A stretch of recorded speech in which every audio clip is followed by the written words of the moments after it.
জন্যতে শিব যোগী তার জন্যতে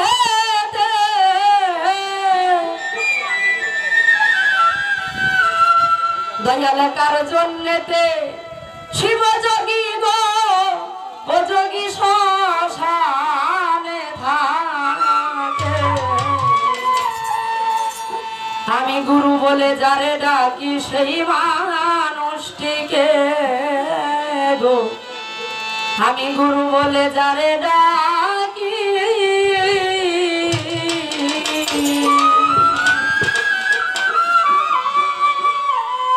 তার জন্যতে শিব যোগী তার জন্যতে শিব যোগী গো যোগী শ্মশানে থাকে গুরু বলে যারে ডাকি সেই মানুষটিকে আমি গুরু বলে যারে ডাকি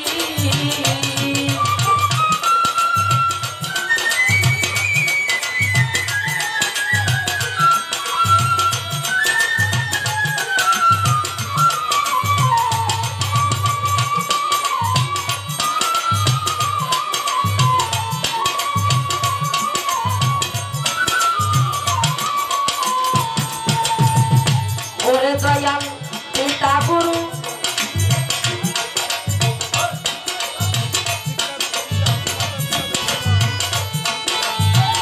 শিক্ষা গুরু দীক্ষা গুরু পিতা মাতা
মহম্মদ বলেছেন আমি গুরু বলে যারে ডাকি সেই মানুষটিকে। গাদিরে ঘুমের মধ্যে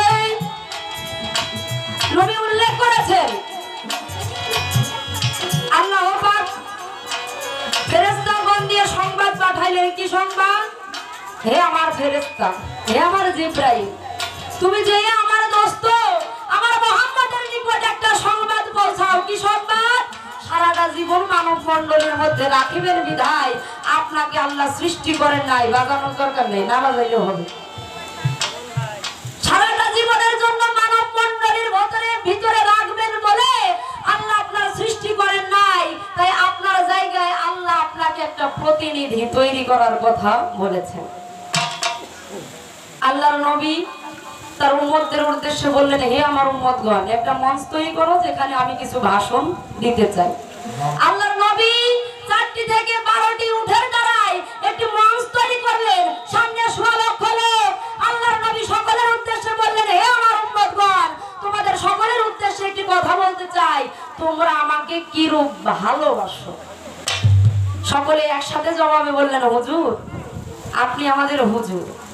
আমাদের দেহ যৌবন মন প্রাণ স্ত্রী পুত্র সয় সম্পদ যা কিছু আছে সবকিছুর প্রাণের বিনিময়ে আমরা আপনাকে ভালোবাসি। হুজুর পাক বললেন, যদি তোমরা তাই বাসো তাহলে তোমাদের কাছে একটা কথা বলি, আল্লাহ সারা জীবন তোমাদের মধ্যে আমার রাখবে বলে সৃষ্টি করে নাই। আমি আমার জায়গায় একটা প্রতিনিধি তৈরি করতে চাই। সকলেই বললেন, হুজুর, আপনি যে প্রতিনিধি তৈরি করবেন, হঠাৎ করে আপনি প্রতিনিধি কই পাইবেন? আল্লাহর নবী বললেন, আমি একটা আহলে বায়াতেই তোমাদের মধ্যে রেখে যেতে চাই। একজন উঠে দাঁড়ায় বললেন, হুজুর, আপনার হঠাৎ করে আহলে বায়াত মানে বুঝলাম না, এটা আগে ভালো করে বুঝান তারপরে বলুন।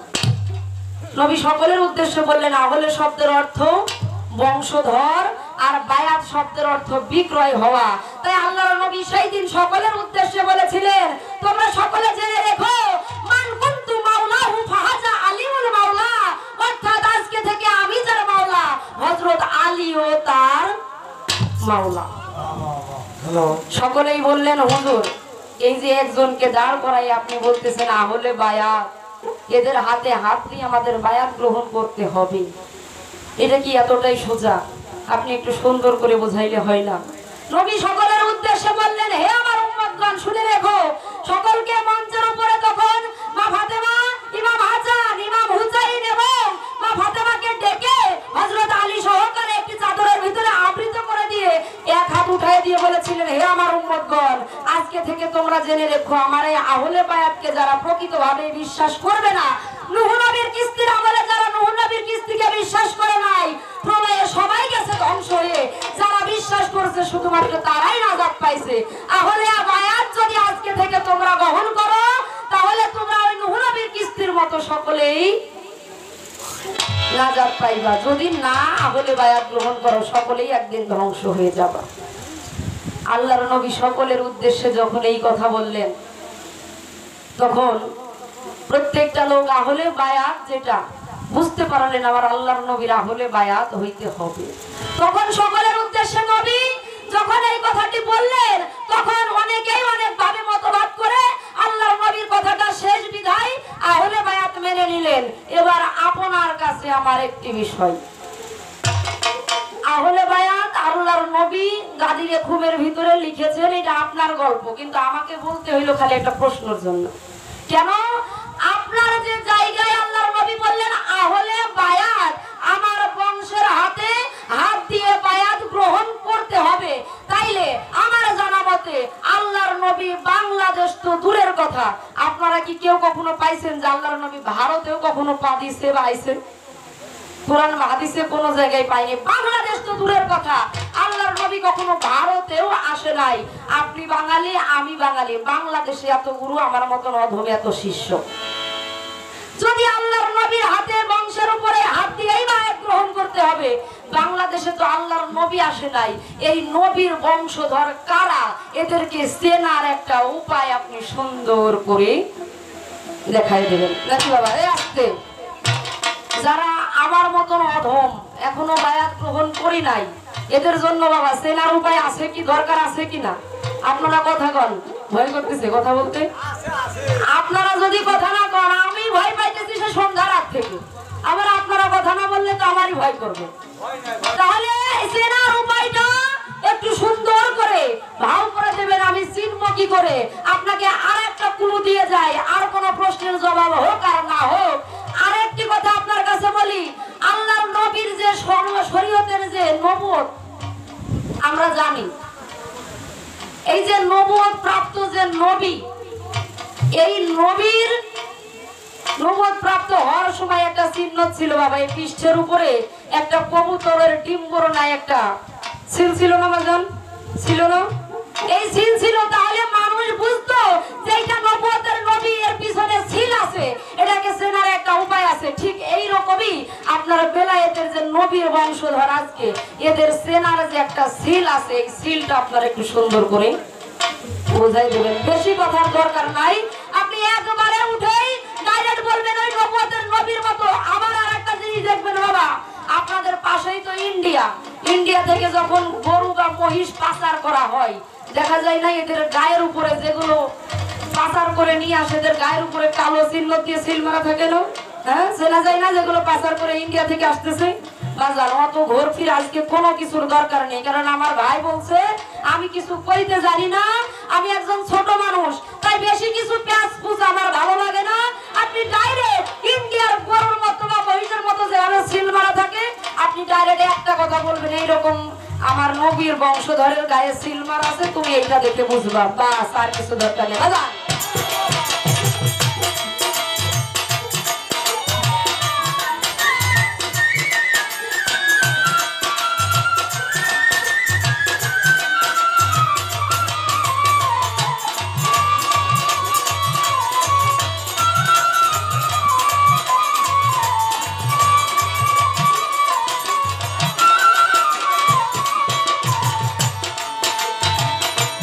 হাজার হাজার কর্ম করি, মোহন বলেছেন হাজার হাজার পর ঘুরাই, শুনেছি নাকি এই বীজের উদ্ধার না হইলে আমার জীবের উদ্ধার নাই রে ভাই। হাজার হাজার কর্ম করি, ছোটবেলা থেকে বাবা মা স্ত্রী পুত্র সন্তান স্কুলের সারবার যা আছে সকলের কথা শুনেছি। বাবার কথা মতো একজনের হাতে বায়াত গ্রহণ করলেন, ইনি বললেন কোন জিনিসেই কাজ নাই বাবা, তুমি যতক্ষণ পর্যন্ত নাচতে তোমার ওই বীজের উদ্ধারটুকু না করতে পারবা, ততক্ষণ তোমার এই জীবের উদ্ধার কোনোদিনও হবে না। আমার আর কিছু দরকার নাই বাবা, আমি এই বীজের উদ্ধারটুকু কি করে করব, আপনি একটু সুন্দর করে আমার জানাই দেবেন আজকে। আর কোনো প্রশ্ন নাই আপনার কাছে? গানের মধ্যে যতটুকু কথা আছে আমি জানি আপনি একদম জ্ঞানী লোক, খুব সুন্দর করে উত্তর করবেন। তবে আমি যার সাথে করে নিয়ে আইছি, আমার ওই শ্বশুরের শাশুড়ির ছেলেটা, এনার আমার কয়েকটি কথা আছে বাবা। কারণ আজকে সাধুগুরু আমার গ্রামের বাড়ি, আমার আজকে যিনি দয়াল গুরু তিনি অনেক জ্ঞানী, আমরা শুনেছি। আমার ভাগ্যে তো আর গান গাওয়া জোটে নাই, আমি তো অত বড় না, তাই কয়েকটি বাড়তি ছোট ছোট কয়েকটি প্রশ্ন তার মনের ভিতরে এসেছে। তার মধ্যে একটি প্রশ্ন বাবা, বাজানোর দরকার নাই। আমি একজন মেয়ে মানুষ, আমার বিয়ে একদিন হবে বাবা, হবে না? আমার বিয়ের আগে মনে করেন আমার বয়স যখন 12, তখন আমার বাবা আমাকে একজনের হাতে দিয়ে বায়াত গ্রহণ করাইছে। যেহেতু 12 বছর বয়সে বায়াত গ্রহণ করতে হয়, 12 বছর বয়সে আমাকে বায়াত গ্রহণ করাইলেন। করানোর পরে আমাকে একজনের হাতে যখন রাখলেন, দিয়ে আসলেন, এই যে বাবা এখন স্বামীর বাক্য তো ফরজ, এ তো মানাই লাগবে।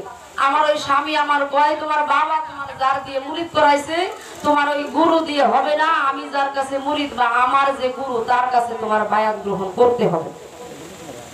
এখন আপনার কাছে আমার জানার বিষয় বাবা, আমি তো একবার জায়গায় গুরু ধরছি, এটা তো ধরছি, আমার স্বামীর আইন ফরজ, তাইলে আমি যেখানে গুরু ধরছি এই জায়গায় আমার গুরু থাকা লাগবে, নাকি স্বামীর আইন বর্জক রেখে আমাকে অন্য কোন জায়গায় মুরিদ হইতে হবে? সুন্দর করে একটু বলবেন।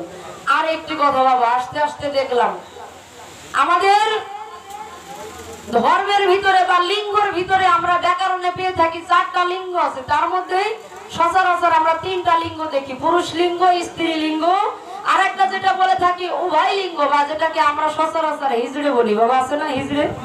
হ্যাঁ, এদের কিন্তু বাবা কাম শক্তি নাই, আছে নাকি? নাই। আপনার কাছে আমার জানার বিষয়, যেহেতু এদের ভিতরে কাম শক্তি নাই, এরা যদি মনে মনে করে আমি গুরু ভজনা করব, আমার গুরুর প্রতি খুব প্রেম আছে, আমি গুরুর হাতে হাত দিলে হয়তো আমার এই জীবনটা একটা ধন্য জায়গায় পৌঁছাইতো, জীব থেকে মানব কুলে উত্তীর্ণ হইতাম, এই মনে মনে বাঞ্ছা নিয়ে যদি কখনো সেই লোক গুরু ধরতে যায়, যেহেতু তার কাম শক্তি নাই, তার পাপ পূরণের কোনো খাতাও নাই, তাই সেই জায়গায় দাঁড়িয়ে যদি সে মনে করে আপনার মতন একজনের হাতে হাত দিয়ে বায়াত গ্রহণ করব, এর বায়াত গ্রহণ করার নিয়ম আছে কি নাই, থাকলে একটু দলিলটা সুন্দর করে জানাই দেবেন। কার জন্যতে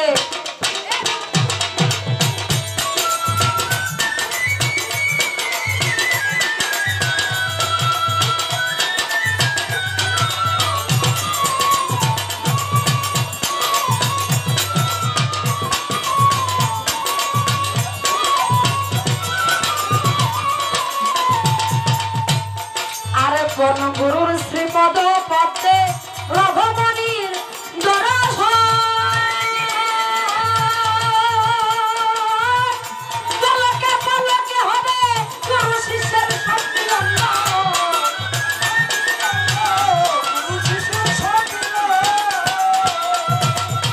কোন গুরুর শ্রীপদ পদ্মে রঘুমণির দর্শন,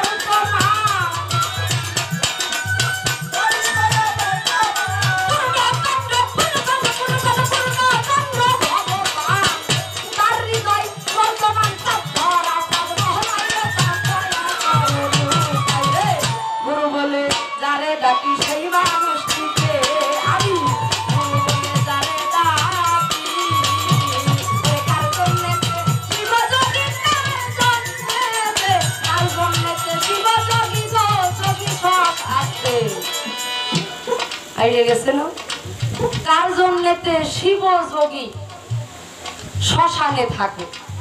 আমরা জানি এই হিন্দু ধর্মের বা সনাতন ধর্মের একটা মানুষ মারা গেলে লাশটাকে শ্মশানে নিয়ে যে পোড়ানো হয়। মহৎ বলেছেন যা আছে পৃথিবী ব্রহ্মাণ্ডে তা আছে নাকি এই মানব ভাণ্ডে। আপনি বলবেন আমার এই মানব ভাণ্ডে ওই শ্মশানটা কোন জায়গায়?